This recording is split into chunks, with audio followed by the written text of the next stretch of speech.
विचार करायचो आज कुठल्या नेत्याकडे जायचं. पण त्यावेळेस मी हा विषय ठेवला होता की आपण किती दिवस असं लोकांच्या मागे फिरत बसणार, मग आपलं संघटन काय असावं. मग त्यातनं एक व्हॉट्सअप ग्रुप तयार केला आणि मागच्या वर्षी 29 नोव्हेंबर 2020ला आपण एक संवाद सभा आयोजित केली. त्यामध्ये 65 लोक होते. 65 लोकांच्या आज आपण 650 वर गेलो. म्हणजे वर्षभरामध्ये आपण 10 पट वाढलो. माझं म्हणणं आहे पुढच्या वर्षी आपण 3500 वर गेलं पाहिजे आणि ते तुमच्या सगळ्यांचं सहकार्यानं ते करणं काही अवघड नाही. कारण आज सिंधुदुर्ग ते गोंदिया असे आपले 50 व्हॉट्सअप ग्रुप आहेत आणि या 50 व्हॉट्सअप ग्रुपवर किमान 5 ते 5,500 कर्मचारी आपल्याला अटॅच आहेत. म्हणजे ज्यांना आपण वेगवेगळ्या प्रकारची सामाजिक, शैक्षणिक, नोकरीच्या विषयीची माहिती देतो. आता तुम्हाला जिल्हा पदाधिकाऱ्यांना काय करायचं आहे की जे तुमच्या व्हॉट्सअप ग्रुपवर लोक आहेत त्यांच्याबद्दल आधी पोहोचा. मी एक माहितीच्या अधिकारात माहिती घेतली होती ज्यामध्ये महाराष्ट्र गव्हर्नमेंटला 10,91,000 शासकीय कर्मचारी आहेत आणि जे आता सरांनी महामंडळ आणि याचा विचार केला तर जवळपास 4.5 ते 5 लाख आहेत.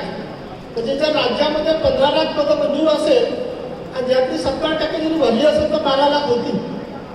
मग 12 लाखांमध्ये तुम्ही 3.5% लोक काढा म्हणजे राज्यात 50,000 कर्मचारी तर आपले आहेत की नाही.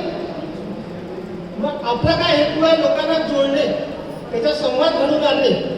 मग या 50,000 मध्ये आपण पुढच्या 2 वर्षात 5,000 कर्मचारी जर जोडू शकलो तर इतका मोठा माप होतो. त्याची दखल समाजाला घ्यावी लागते, सत्तेला दखल घ्यावी लागते.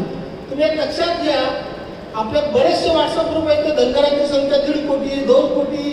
आपण तो माळशिरसचं काहीतरी आता विधानसभेचं इलेक्शन होतं आणि त्यावेळेस सगळ्या म्हणजे मी जवळपास राज्यातल्या 20 व्हॉट्सअप ग्रुपवर असेल आणि एक शेफर्ड इंडिया म्हणून देशभरातला धनगरांचा ग्रुप आहे त्याच्यावर आहे. तो म्हणजे माळशिरसच्या इलेक्शनला धनगरांनी असं केलं पाहिजे, कसं केलं पाहिजे आणि 1.5 लाखामध्ये 70,000 आपली लोकसंख्या आहे. त्यात आपला आमदार निवडून येते. प्रत्यक्षात मित्रांनो आपल्या समाजाच्या उमेदवारांना 1,500 कोटी मिळतात. म्हणजे व्हॉट्सअपवर संघटना चालत नसतात, वेबिनारवर संघटना चालत नसतात. मी प्राध्यापक महासंघाचे शिरसाट आहेत. त्यांना आधी म्हटलं होतं की तुम्ही आमची संघटना आधी स्थापन झाली याचा एक भाग बना. पण त्यांना वाटलं आम्ही प्राध्यापक लोक आहे, आम्ही काहीतरी वेगळं करतो, आमची संघटना वेगळी असावी. प्रत्येकदा ते लिंक पाठवतात, माझं संभाषण सुरू असते. पण माझं मत आहे की आपण ग्राउंडला काम केलं पाहिजे, समाजाच्या प्रत्येक घटकापर्यंत पोहोचलं पाहिजे. कारण आज माझ्या अंगावर जे कपडे आहेत ती कशामुळे आहे. मला जर आरक्षण नसतं तर हे आलं असतं का. तुम्ही समजून घ्यायचा प्रयत्न करा हा की आपणही शेळ्या मेंढ्या पाळत बसलो असतो, आपणही शेतात काम करत फिरलो असतो. ओबीसीचं आरक्षण आपले कित्येक नेते ओबीसीवर बोलतात. मला आश्चर्य वाटते एकीकडे आपण शेड्यूल ट्राईबचं आरक्षण लागतो, दुसरीकडे आपण ओबीसी असल्याचा दावा करतो. आपण एकदा ठरवा ना मी ओबीसी आहे की शेड्यूल ट्राईब आहे, मी वंचित बहुजन आहे का. परवा मी एका ग्रुपवर आपले एजंट खोबरागडे साहेब कलेक्टर होते आणि ते मला पर्सनल व्हॉट्सअपवर आहेत. ते काही मेसेज जे आहे विचार प्रवर्तक मेसेज मला पाठवत असतात. त्यांचा एक मेसेज मी फॉरवर्ड केला होता. तो मेसेज असा होता की मागासवर्गीय आणि वंचित समाजातल्या अधिकाऱ्यांनी समाजासाठी काय करू शकतो आणि त्यांनी काय केलं पाहिजे. म्हणजे आपली जात लपवू नये, आपला समाज विसरू नये. तर आपल्या एका समाज बांधवांनी, मी जिल्ह्याचं नाव न सांगणार, त्यांनी मला पोस्ट टाकली, सर म्हणे मी वंचित शोषित नाही आहे. म्हणजे विचार करा, मी वंचित शोषित नाही आहे, मी आर्थिकदृष्ट्या मागासलेला असू शकतो पण बाकी मी मागास नाही.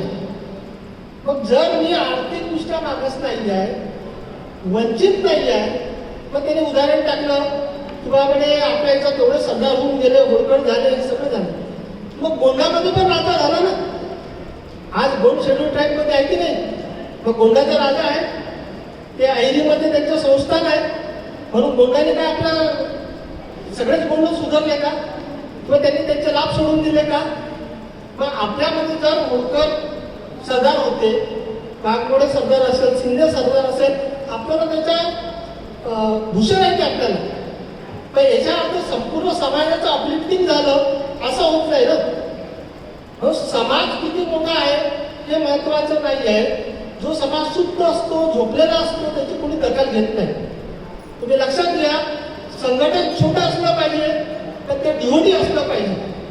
तुम्हाला माहिती आहे जगाच्या नकाशावर आज सर्वात शक्तिमान देश कोणता आहे? काही कल्पना करू शकाल तुम्ही? पहिल्यांदा तुमच्या डोळ्यासमोर नाव पाहिजे अमेरिका, नंतर नाव येईल रशिया. पण विदर्भाची जेवढी भूमी आहे ना, तेवढी भूमी नसणारा एक देश आहे जो जग चालवतो, आणि तो देश आहे इस्रायल.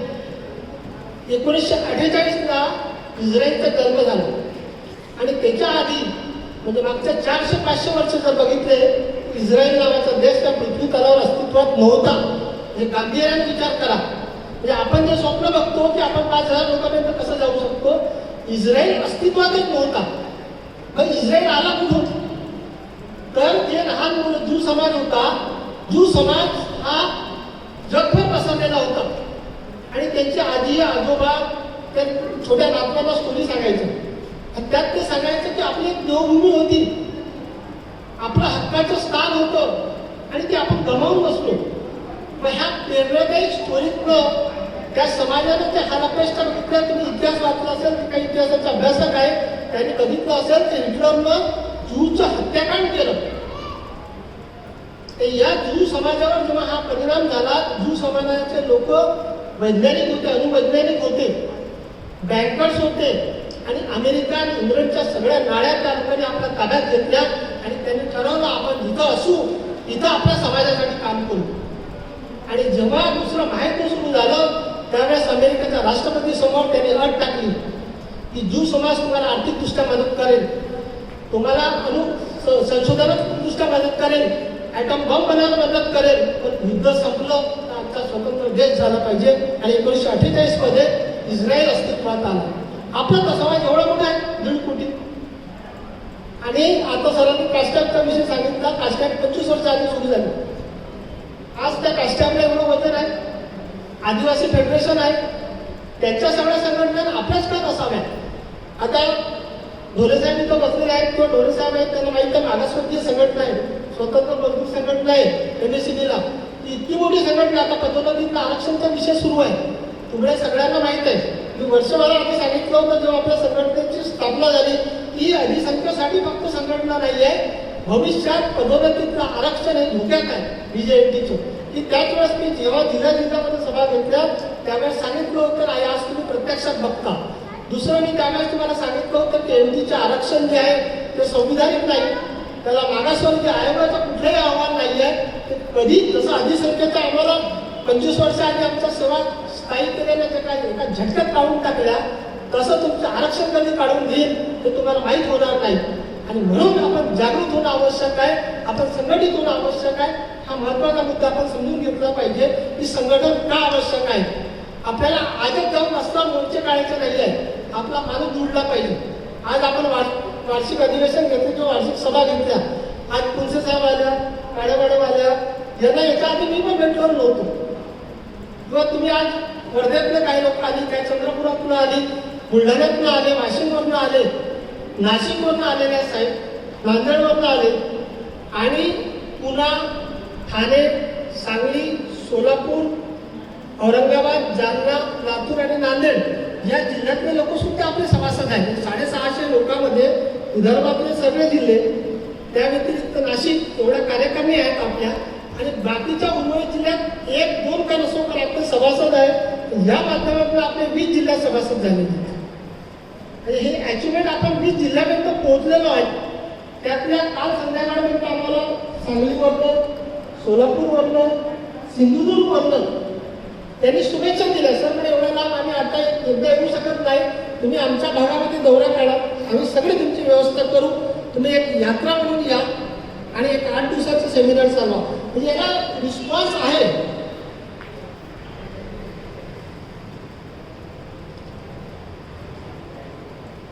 तर या पद्धतीने आपण ते काम करत जर गेलो तर तो विषय येते. मगाशी एकाने विषय काढला की जाहिराती निघतात, मला वाटतं वर्धेवाले कोणी मंडळी होती की त्याच्यामध्ये एनटीच्या जागा ज्या आहेत त्या इतक्या असायला पाहिजे एवढ्या झाल्या.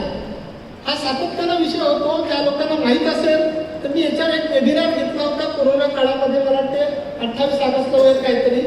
वेबिनारचा विषय ठरला होता भटक्या जमाती पदचं आरक्षण, रिक्त पदे, रोस्टर, वास्तविकता, अडचणी आणि उपाय, नाव ठेवलं तसं.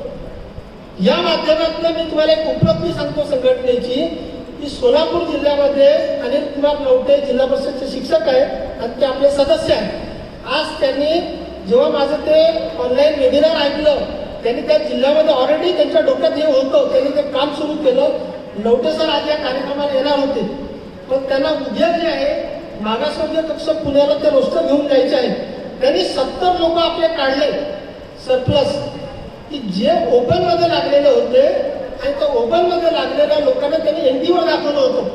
मग मी त्यांना सांगितलं की सर तुम्ही या पद्धतीनं काम करा, आपल्या जागा रिक्त होतील. म्हणजे संघटना म्हणून आज सोलापूर जिल्ह्यामध्ये आपली काही कार्यकर्ते नाही आहे. फक्त 100 रुपये भरून सभासद झाले. हे 1300 रुपये द्यायला पण लोकांना अडचण होत होती. 7 लोक सभासद झाले आणि ते 7 लोक काम करतात. त्यांनी काल म्हटलं सर्वांनी आपण 70 लोकांना तुमच्या माध्यमातून रोजगार उपलब्ध करून देणार. तो कसा होणार आहे? जे लोक ओपन मध्ये लागलेले होते त्याला रोस्टर एनटी मध्ये दाखवलं. एनटीचं आरक्षण तुमच्या 90 मध्ये आलं, 92 मध्ये आलं. तो माणूस 89 88 मध्ये लागलेला होता, त्याला रोस्टर भरता त्यांनी एनटीवर दाखवलं. आणि जेव्हा आपण हा मुद्दा त्यांना मी क्लिअर कट सांगितलं की तुम्ही या पद्धतीने काम करा, त्यांनी ते आयडेंटिफाईड केले. आयडेंटिफाईड केल्यानंतर आता मला त्यांनी काल सांगितलं की सरकडे 70 लोक आहेत ती, आणि ही जर 70 लोक आपण एनटीवरनं काढली तर ती ओपन मध्ये जातील आणि आपल्या 70 समाज बांधवांसाठी जागा विकतो. म्हणजे जिल्हा कार्यकारिणी म्हणून आपण कशा पद्धतीने काम करू शकतो. पहिली गोष्ट तर आपण स्वतः समजून घेतलं पाहिजे. काय होतं, PSIच्या जागा निघाला, परत मला काही लोकांनी आले, दत्ता भरणेकडे काही लोकांनी मिटिंग लावली. म्हणजे आपले धनेचे तांजे होते, तिकडे कुंचे होते, आपले कुंचे संदीप कंसे म्हणून रोस्टरला काम करते. त्याला म्हटलं मला त्या मिटिंगला मला बोलवा, मी तुम्हाला हे सेक्रेटरी काय सांगणार आहे तुम्ही तुम्हाला आताच सांगतो. तर सेक्रेटरीने सांगितलं सर रोस्टरनुसार जागा बरोबर आहे. मग वैद्यकीय अधिकाऱ्याच्या जागा निघाल्या. मी तुम्हाला आकडे सांगतो, मी माहितीचा अधिकार टाकला आणि मला 4 महिने माहिती नाही दिली. मी एप्रिल 2021 माहितीचा अधिकारमध्ये माहिती टाकली की मला त्यांना मी कळवलं की मी कंप्लेंट तुमच्या अपीलमध्ये जाणार आणि त्याच्या सेक्रेटरीला कळवलं. त्यानंतर मला ती माहिती दिली तर आपली जाहिरात आली होती 899 पदं, म्हणजे वैद्यकीय अधिकारी क्लास 1. आणि लोकांचं म्हणणं होतं की आपले NTCचे 3.5% असते, तर मग आपल्याला 32-35 जागा आल्या पाहिजे. म्हणजे लोक काय करतात सर, फार्मर जाहिराती जेवढ्या आल्या त्याला 3.5% इंटू करायचं, तेवढ्या जागा आल्या पाहिजे. तसं नसते. रोस्टरवर मी जवळपास 10 वर्ष काम केलेलं आहे आणि माझं LLM जे आहे त्याच्यातला PhDचा विषय जो होता, जो PhD मी सोडून दिली, तो आर्टिकल 16 अंतर्गत शासकीय नोकरीमधलं जे आरक्षण आहे त्या विषयावर आहे. म्हणजे माझं पुस्तक पब्लिश करायचं राहून गेलेलं आहे. त्यामुळे रोस्टर आणि हा विषय खूप गांभीर्याने होता. मग मी जेव्हा माहिती घेतली तर त्यांनी 899 मध्ये 13 पदं कशी निघाली, तर त्यांच्याकडे जागा किती आहे 7,584. म्हणजे राज्यभरामध्ये एक उदाहरण म्हणून मी तुम्हाला सांगतो की हा कन्सेप्ट क्लिअर झाला पाहिजे. लगेच काय होतं, राज्य ग्रुपवर लागतात ते संघटनेने याबाबत पत्रव्यवहार करा. संघटनेने पत्रव्यवहार करताना पण तुमच्या पत्राची गांभीर्याने दखल घेतली गेली पाहिजे. तुम्ही जे लिहिता ते कायदेशीर लिहिता असलं पाहिजे, समोरच्या वाचणाऱ्याला पण समजलं पाहिजे. संघटना म्हणून काही लिहायचं आणि कोणाही आरोप करायचा असं नाही करायचं, त्याच्यात तो उपाय निघतात. तर 7,584 वैद्यकीय अधिकाऱ्यांची पदं आहेत राज्यभरात. त्यातली भजकाची किती येतात 265. आता त्यातली भरलेली पदं होती 5,785. मग भजकाची भरलेली किती होती 240. मग रिक्त किती राहायला पाहिजे, 25 पदं राहतील ना. आपलं लोक व्हॉट्सअपवर सगळी फिरवायचे की 899 पदाची यादी आली आणि 35 पदं का भरली गेली नाही, धनगरावर अन्याय होते. धनगरावर अन्याय झालेला आहे, तो कशा पद्धतीने झाला आहे तो आपल्याला शोधायचा. मग ते 25 पदाची याद निघायला पाहिजे होती. 1,784 पदं होती रिक्त. मग मंत्रिमंडळाने परवानगी दिली की तुम्ही 50% पदं भरा. मग 25चे अर्धे किती झाले, 12 होतात, 12.5. त्यांनी 13 पदाची याद काढली. तर ही जी मंडळी दत्तामामा भरणेकडे गेली, सेक्रेटरी आलं तिथं त्यांनी सांगितलं की रोस्टरनुसार ही पदं बरोबर आहेत. ते लगेच वापस आलो, त्यांचा विषय संपला. आपला विषय तिथं संपत नाही. आपला विषय तिथून सुरू होतो. आपल्याला जिल्ह्याला जिल्हा परिषदमध्ये, महानगरपालिकेला, आयुक्त कार्यालयात, जसं मॅडम म्हणायला सगळ्या जिल्हा कार्यकारिणीने माहितीच्या अधिकारात माहिती टाका. तुमच्याकडे मंजूर पदं किती आहेत, त्यामध्ये भजपसाठी पदं किती आहेत, त्यातली भरलेली किती, भजपची भरलेली किती. त्याचा पुढचा महत्वाचा मुद्दा सांगायचा की त्या भजपमध्ये खरंच धनगर किती आहेत आणि धनगराच्या जागेवर सिलेक्शन झालेले किती आहे. ह्या दोन गोष्टी महत्वाच्या आहेत की भाजपच्या पदावर रोस्टरवर ज्याला दाखवलेला आहे तो धनगर म्हणून सिलेक्ट झाला का NTC मध्ये, तर तो ओपन झालेला होता सोलापूर सारखा आणि त्याला मग आरक्षणामध्ये ऍडजस्ट केला. की जे अवकडं आहेत, बंजारा आहेत, वंजारी आहेत, त्यानंतर बाकी ज्या आहेत अ ब मध्ये आणि ड मध्ये, ते लोक अंतर्गत परिवर्तन या नियमाच्या अंतर्गत धनगरांचं आरक्षण खाल्लेलं आहे. मी परवा पुण्यामध्ये होतो एक 15 दिवसाआधी. प्राध्यापक आपले मधुसूदन मोहिते ते आपले धनगर समाजाचे आहे, ते मला भेटलं. सर म्हणे असा गोपीनाथराव मुंडे राज्याचे उपमुख्यमंत्री होते, तर त्यांनी सगळा बंजारी समाज NTच्या 11% आरक्षणमध्ये समायोजित करून टाकले आणि जे रोस्टरवर दिसतं ते त्या पद्धतीचं. मग सर याच्यावर काय करता येईल म्हणजे आता याला स्टेप बाय जावं लागेल ना. तर याला जर कोर्टात चॅलेंज करायचं असेल की आंतर परिवर्तनीय नियम हा आम्हाला धोकादायक आहे, की आमचं 3.5% आरक्षण पण आम्हाला मिळत नाही. म्हणजे शेड्यूल ट्राईबचं आरक्षण तर खूप लांब राहिलं. बऱ्याच संघटना त्याच्यावर काम करतात म्हणून मी सध्या त्याच्यावर काही बोलत नाही. आपला उद्देश आहे लोक समाधानी जोडणे आणि त्याच्या अडचणी दूर करणे आणि त्याच्यात एक नाळ जुळली पाहिजे. पहिले जे आरक्षण आहे ते तर आपल्याला मिळवा पूर्ण, त्याच्यावर आपण काम करणारच आहोत. तर तो एक महत्वाचा मुद्दा जिल्हा कार्यकारिणीने काम केला पाहिजे. पुढच्या मुद्द्या उच्च शिक्षणामध्ये तुम्ही लक्षात घ्या की देशामध्ये 25 केंद्रीय विद्यापीठ आहेत, त्याला सेंट्रल युनिव्हर्सिटी म्हणतो आपण.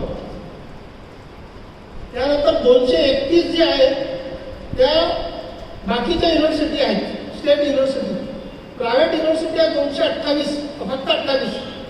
आता ह्या इतक्या साऱ्या उच्च शिक्षणाच्या युनिव्हर्सिटी आहे, त्याच्यामध्ये कोणी धनगर BC आहेत, मी कधी नाव ऐकलं. शेड्यूल कास्टचा एकच माणूस आजच्या डेटला त्याच्यामध्ये VC आहे. म्हणजे ज्याला कुलगुरू म्हणतो त्या पदावर देशामध्ये एकच माणूस आहे. आपण कधी पोहोचणार तिथं? जो समाज शिकला नाही तो संपला ना, आणि तुम्हाला संपवण्याचं काम सुरू आहे. तुम्ही डीम युनिव्हर्सिटी प्रकार वाचला असेल, ऑटोनॉमस युनिव्हर्सिटी प्रकार ऐकलाय. जे आता ऑटोनॉमस आणि डीमचं फॅड निघालंय, आपण समजून घेतलं पाहिजे. सरी तहसीलदार आहे मॅडम मगाशी म्हणल्या क्रिमिलियरचा विषय, म्हणून मग मी विषय काढतो की क्रिमिलियर आपण समजून घेतलं पाहिजे. आणि डीम युनिव्हर्सिटीचा विषय मी तुम्हाला थोडक्यात सांगतो. क्रिमिलियर आपल्यालाच का? क्रिमिलियर OBCला लागू आहे ना, आम्ही तर भटकी विमुक्तामध्ये आहोत. मग विजय आणि पीला क्रिमिलियर नाही आहे, SBCला नाही आहे, NTC Dला आहे, OBCला आहे. तर याच्यावर कोणी आवाज उठवायचा? आजपर्यंत कुठल्या नेत्याने याच्यावर आवाज उठवला तुम्ही ऐकलं नाही. तुम्ही आवाजच करणार नाही, तुमच्या पोटात दुखतच नाही, तर सरकार तुमची दखल कशाला घेईल ना. आज तुम्ही सगळे नोकरदार लोक आहेत, सेवक पे लागला सगळे 8 लाखाच्या वर गेलेले आहेत. मॅडमचा म्हणायचा उद्देश बघायचा तोच होता की एखादा माणूस नॉन क्रिमिनल मध्ये सर तहसीलदार आहे, त्याला माहिती आहे जर क्लास 1ला जरी गेला असेल बाय प्रमोशन आणि तो 8 लाखाच्या वर असेल तरी त्याला नॉन क्रिमिनल सर्टिफिकेट मिळते. त्याचं ऍडमिशन NTC मधनं होईल, पण त्याला फी माफी मिळत नाही. तुम्ही गांभीर्याने हे लक्षात घ्या. फॉरेस्ट डिपार्टमेंटचे 4 अधिकारी माझ्या मागे त्यासाठी लागलेले आहेत. मग आता मी त्यातलं सगळं वाचून काढलं. आता सर त्याच्यावर जास्त आणखी दुपारच्या सत्रात बोलू शकतात की मग या आरक्षणाचा फायदा काय तुम्हाला उच्च शिक्षणामध्ये. उद्या जर एखाद्या कॉलेजची 1.5 लाख 2 लाख रुपये फीस आहे, तुम्ही NTC मध्ये लागला, तुमच्या मुलाला ऍडमिशन मिळालं आणि तुम्हाला पूर्ण पैसे भरायचे. आपण किती झोपलेलो आहोत. म्हणजे माझं घर, माझी नोकरी, त्याच्या बाहेर आपल्याला विचार करायला मिळत नाही. आपण वाचायला तयार नाही. आपण आंबेडकर वाचला पाहिजे, आपण गांधी वाचला पाहिजे. आज कर्नाटकमध्ये कुर्मी समाज आहे. मध्ये सरांनी सांगितलं, एक म्हात्रे साहेब बेंगलोरला असतात, ते मला नेहमी फोन करत असतात. तर म्हात्रे सरांनी सांगितलं की म्हणे महाराष्ट्रात एक प्रॉब्लेम आहे म्हणे आणि साऊथ वाला स्टेटचा एक वेगळा प्रॉब्लेम आहे म्हणे. साऊथमध्ये त्या मागासवर्गीय सगळ्या संघटनाला सोबत घेऊन काम करतात आणि त्याच्या एक प्रेशर ग्रुप आहे आणि त्यामुळे कुठलंही सरकार आलं तर त्या मागासवर्गीयाच्या विरुद्ध काय करायची हिंमत करत नाही. पण इथं तुम्हाला काय प्रॉब्लेम असतो म्हणजे तुम्ही एक आंबेडकरी लोकांना जुळत नाही किंवा बाकी जे मागासवर्गीय आहेत त्यांना जवळ घेऊ इच्छित नाही.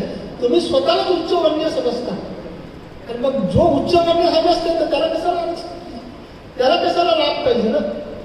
हा विषय याच्यातला निर्माण होतो. तर आपण समजून घेतलं पाहिजे की आपले बांधव अजूनही खाली आहेत. त्याच्यासाठी आपण काम केलं पाहिजे. इथं आपण लक्ष घातलं पाहिजे. आता पदोन्नतीचा आरक्षणचा विषय होता. पदोन्नतीच्या आरक्षणमध्ये MSEB मधलं स्वतंत्र मजदूर संघटना जी काम करते तिथं पार्टी आहेत. सरांनी योगदान दिलं असणार, पुढे सरांनी योगदान दिलं मागासवर्गीय संघटना म्हणून. पण मगाशी पदे सर बोलत होते, मी थांबवलं कारण आपण याच्यावर सर शिबिर घेणार होता जिल्ह्यामध्ये. कारण लोकांना ह्या जागृत करून सांगितल्याशिवाय, तर हा एका दिवशी सगळं संपणारा विषय नाही. आपण जिल्ह्याला आता कॅडर शिबिर लावायचे. म्हणजे मला RSS पटत नाही, मला मानसिक पटत नाही, अतिवादी विचाराचा मी दूर असतो, मी समन्वयवादी माणूस आहे. पण कॅडर बेसमध्ये काम केलं तर काय होते की 2 खासदार असणारा पक्ष आज सत्तेत आहे का, तर त्याच्या नॉन पॉलिटिकल ऑर्गनायझेशन जी आहे ती त्याच्या पाठीशी आहे. बामसेपच्या मायावती सरकारमध्ये आली, त्याच्या मागे बामसेप होती. तर हा तुम्ही नॉन ऑर्गनायझेशन सेटअप जेव्हा मोठा कराल तेव्हा तुमची दखल घेतली जाईल, तुमचे प्रश्न सोडवले जाईल. पदोन्नतीच्या आरक्षणामध्ये यांच्याकडनं पैसे घेतले गेले. तिथं विषय होतो SC STचा, VJTचा विषय नाही आला. आणि तुम्हाला म्हणजे आपल्याला मी तर म्हणजे आपल्याला लाज वाटली पाहिजे की VJTच्या वतीने बेलदार समाज, तुम्ही त्याची संख्या मोजा बेलदारांची बोटावर मोजण्या इतकी आहे. बेलदार समाजाची एक संघर्ष वाहिनी आहे, ती पार्टी आहे त्याच्यामध्ये. सर धनगरांचं तर अस्तित्व लांब झालं. आपली संघटना आपण आता सुरू केली. सुप्रीम कोर्टामध्ये जर उभा यायचं असेल, आज दोन्ही सत्र करावे सर नाही आले, काही काम होतं, तर शेड्यूल ट्रॅकचा इफेक्ट झाला. मी तर आता औरंगाबाद हायकोर्टाला 1000-1500 केसेस चालवतो. लोकांच्या 25,000 रुपयामध्येच काम केलं. ढोळे साहेब आमचे असतात. एका हेरिंगचे 5 लाख रुपये घेतले जाते. आणि जर सलमान खुर्शीद, कपिल सब्बल आणि मुकेश रहतुकीला जर उभं करायचं असेल ना, एका दिवसाचे 15 लाख रुपये मोजावं लागतात. मुकेश रहतुकी जो आहे ना, तो जसा आपण वर्धा नागपूर अपडाऊन करतो तसं तो अमेरिका ते दिल्ली असा अपडाऊन करतो. केस जर असली ना तर तो प्लेनने येतो, सुप्रीम कोर्टात उभा होतो, परत संध्याकाळी वापस जातो. आज आपली हिंमत आहे की पदोन्नतीचं आरक्षण संपल्यावर 15 लाख रुपये आज संघटनेला वर्गणी देण्याचा लोक खूप विषय काढतात. म्हणून संघटना का आवश्यक आहे की तुम्ही कुठंतरी जुळून, आज आपण आरक्षण हक्क कृती समितीसोबत जुळून त्यांना काहीतरी वर्गणी देतो, कुठं 3,000 देतो, कुठं 5,000 देतो, आमचा विषय येतात. आणि त्याच्या मंचवर जेव्हा मी जातो तेव्हा प्रत्येक वेळा मी हा प्रश्न उपस्थित करतो की तुम्ही SC ST साठी काम करता, VJTचं काय नाही. ते म्हणते आम्ही सगळं काम करणार. मी म्हटलं मी कायद्याचा अभ्यासक आहे, माझे LLB झालेलं आहे. आर्टिकल 16(4) मध्ये काय होतं, याने बॅकवर्ड क्लास होता. थॉमसची केस झाली, रंगाचारीची केस झाली सुप्रीम कोर्टाची, अखिल भारतीय शोषित समाज संघाची केस झाली. सुप्रीम कोर्टाच्या 3 केसेस होत्या. त्या 3 केसेसमध्ये त्यांनी असं म्हटलं होतं की आर्टिकल 16(4) जो आहे तो इनिशियल अपॉइंटमेंट आणि पदोन्नती दोघांना लागू आहे. आणि म्हणून पदोन्नतीमधलं आरक्षण हे एनी बॅकवर्ड क्लास, त्यामध्ये SC ST हा शब्द नव्हता, एनी बॅकवर्ड क्लास म्हणजे संविधानामध्ये शब्द रचना एनी बॅकवर्ड क्लास. आणि तो सुप्रीम कोर्टाने रंगाचारीच्या केसमध्ये, अखिल भारतीय शोषित समाज संघटनेच्या केसमध्ये स्पष्ट करून सांगितलं, थॉमसच्या केसमध्ये, की एनी बॅकवर्ड क्लासचं जे रिझर्वेशन आर्टिकल 16(4)(h) आहे त्यात initial appointment, not only initial appointment but also promotion असं म्हणतो. पण इंदिरा साहनीची केस आली, म्हणजे आज आपण VP सिंगाला विसरलो. परवा एक चांगला एका नामांकित वर्तमानपत्रामध्ये लेख आला आणि तो VP सिंगावर असा लेख होता, मला दुःख वाटलं, मी त्याचा रिॲक्ट करणार होतो, की फॅक्शन सोशलिझम, जे समाजाला निगडीत करणारा व्यक्ती म्हणजे VP सिंग. ज्या समाजाला स्वातंत्र्यानंतर आरक्षणाच्या तरतुदी नव्हता तो मंडल आयोग लागू केला VP सिंगांनी, तो माणूस समाज विघटन करणारा माणूस नाही. म्हणजे आपण समजूनच घेत नाही, आपण वाचतच नाही. आपल्याला कशामुळे आज एमटीचं आरक्षण कशामुळे आहे? आपण सेंट्रलमध्ये OBC मध्ये आहे, OBCला पदोन्नतीचं आरक्षण नाही आहे. तुम्हाला माहिती आहे लॅटरल एंट्री सुरू झाली आहे. IAS लोक UPSC देऊन, डोके साहेबांची मुलगी UPSC झाली, मुंडेवाड्याची मुलगी UPSC झाली. UPSC करायला काय लागतं लोकांना माहिती आहे, MPSC पास करायला काय लागतं. आज या केंद्र सरकारमध्ये 50 लोक लॅटरल एंट्री आले. लॅटरल एंट्री म्हणजे बॅकडोर एंट्री. तो माणूस UPSC नाही आहे. या सरकारला वाटलं त्याला जॉईंट सेक्रेटरी बनवा, तो जॉईंट सेक्रेटरी झालेला आहे. म्हणजे मागासवर्गीय समाज, फक्त बुद्धिस्ट समाज जागरूक आहे, बाकी सगळं झोपलेले आहे. हे आपण जागृत झालं पाहिजे. म्हणजे जर उद्या लॅटरल एंट्रीने एखाद्याला वाटते तर मला याला सेक्रेटरी बनवायचं, मग UPSCचं काय राहिलं,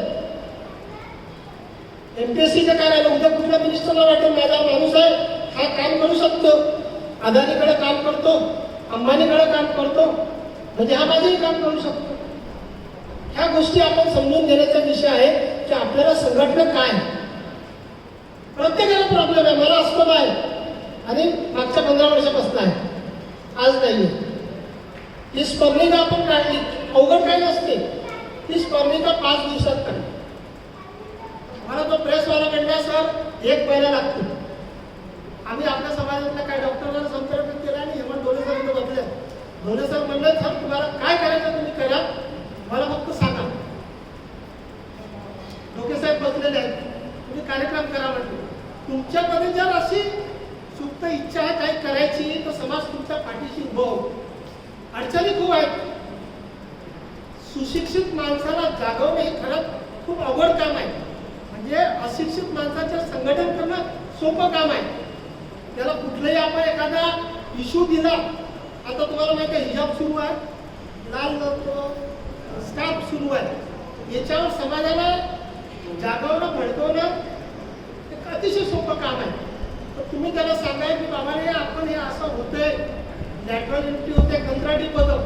कंत्राटी पदं हे आरक्षण संपवण्याचे एक साधन आहे. कारण तुम्हाला आरक्षण आहे, तुम्ही 74 मध्ये तुम्हाला पदोन्नतीचं आरक्षण मिळालं, 75 मध्ये क्लास 1च्या पदामध्ये होतं आणि जेव्हा 94 मध्ये ते पुढे गेलं 2004च्या कायद्यामध्ये, 2001च्या कायद्यातून 2004 मध्ये आलं, ती सगळ्यांना लागू झालं. तर तिथं लोकांच्या पोटात दुखायला लागले. विजय घोगरेने लगेच केस केली. आज 20 वर्ष ती केस चालू आहे विजय घोगरेची, आणि आपण गोट्यात येतो. हे कुठेतरी दुखते ना, मला याला संपवायचं कसं? तर मंजूर पदं संपवून टाका, आरक्षण संपलं, मग कंत्राटी पदं झाली. म्हणून मला माझ्या अधिकाऱ्यांना विनंती आहे की जिथं कंत्राटी पद होत असेल, तुम्ही एखाद्या डिसिजन मेकिंग पॉलिसीमध्ये असेल, तुम्ही त्या टप्प्यावर त्याला विरोध केला पाहिजे. कारण कंत्राटी पद भरलं गेलं तर एखाद्या गावातला शेतकऱ्याचा, शेतमजुरांचा, मेंढपाळाच्या पुन्हा पुढच्या आपल्यासारख्या या अवस्थेमध्ये बसणार नाही. तर अध्यापकांची अवस्था ही त्याच्यापेक्षा वाईट आहे. तिथलं रोस्टरचं तर विचारच नका, आता ते रोस्टर दुरुस्त झालं, नाही तर सिंगल होतं, म्हणजे आरक्षणच संपवलं होतं त्यातलं. प्राचार्य असेल एकच पद, एकाकी पद, त्याला आरक्षण नाही. म्हणजे 10 कॉलेजेस आहेत. परवा काळमेक सरांची चर्चा आली होती, तर तो काय करतो, स्पीड अप करून टाकतो आणि आरक्षण दाखवत नाही. असे अनंत प्रश्न आहेत. हा आजच्या कार्यक्रमात शेवटी परत मी दुपारी बोलेन. हा कार्यक्रम आपण एका एसी हॉलमध्ये अरेंज केलेला होता आणि 170 लोक पुशबॅक स्थितीमध्ये बसतील अशा पद्धतीचा होता. इथं आम्हाला येऊन काहीच लावायची गरज नाही आणि कार्यक्रम वाढेल त्याचं 3 तासाचं शेड्यूल होतं. तर आम्ही 2 शेड्यूल त्याचे बुक केले होते 3-3 तासाचे, 12 ते 3 आणि 3 ते 6. हा शेड्यूल बुक केल्यानंतर त्यांनी आम्हाला 4 दिवस वेटिंग करायला लावलं. नंतर पैसे भरायला लावले. आम्ही पैसे भरले 2 शिफ्टचे आणि कार्यक्रमाच्या 4 दिवसाआधी सांगितलं, सर आमचा कार्यक्रम आहे, तुम्हाला वेळ बदलावा लागेल. लक्षात घ्या, स्वतःची इमारत, स्वतःचं संस्थान का आवश्यक आहे, का संघटन आवश्यक आहे. ते म्हणलं तुमचा कार्यक्रम 2 वाजता घ्या. आम्ही हॉल केला होता बनायच्या.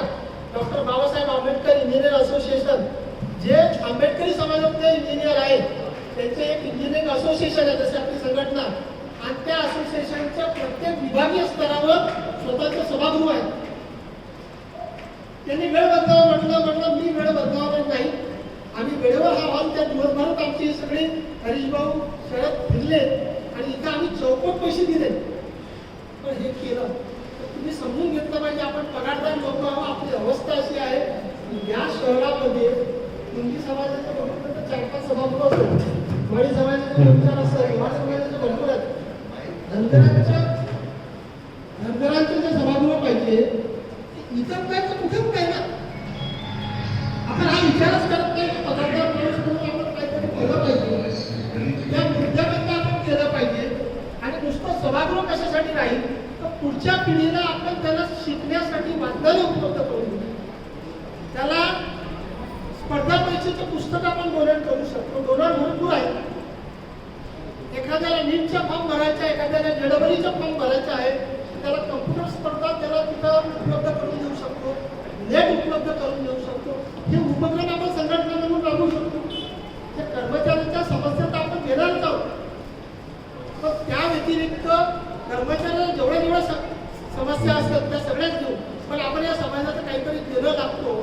ज्या उद्देशाने आपण विचार करा, पुढच्या काळात आपण कसं वाढू त्याचे बघा, त्यासाठी आपल्याला काय काय करता येईल ते बघा. म्हणजे आपण मला ते तुम्हाला त्याच्याकडून ऐकून घ्यायचं होतं. म्हणजे आजचा उद्देश आज लक्ष्मण आर्केसर यायला तयार होते आजच्या कार्यक्रमाला, पण आम्ही त्यांना 1 महिन्याआधी सहज चाचपणी केली होती यशपाल भिंगे सरांना. त्यांना ते म्हणले येतो, पण आम्ही आमंत्रण दिलं नाही. त्यांचे शुभेच्छा संदेश याच्यामध्ये घेतले, कारण आज त्यांना बोलवलं असतं तर तुम्हाला ऐकायला मिळालं नसतं. मला तुम्हाला ऐकून घ्यायचं, तुम्हाला काम करायचंय, तर तुम्ही कशा पद्धतीने काम कराल तर ते ऐकून घ्यायचे. म्हणून आता जेवणाला भरपूर वेळ झालेला आहे, तर मी आवर्त घेतो. परत तुमच्या ज्या काही शंका समाधान असेल हे सगळं वक्तव्य बोललं. आणि आणखी काही लोकांना बोलायचं आहे. मॅडम आल्या मुंबईवरून, सुंदर सर आहेत. आणखी काही लोकांना बोलायचं असेल तर आपण अर्धा तासात जेवण आटपून जेवण तयार असतं. तर त्यानंतर राहिलेलं वक्तव्य बोलतील, ज्यांना प्रश्न असेल ते बोला. त्या अनुषंगाने माझे काही विषय सुटले असेल तर ते पण मी बोलेन. एवढं बोलून मी माझ्या मागणीला विराम देतो आणि कात्र साहेबांना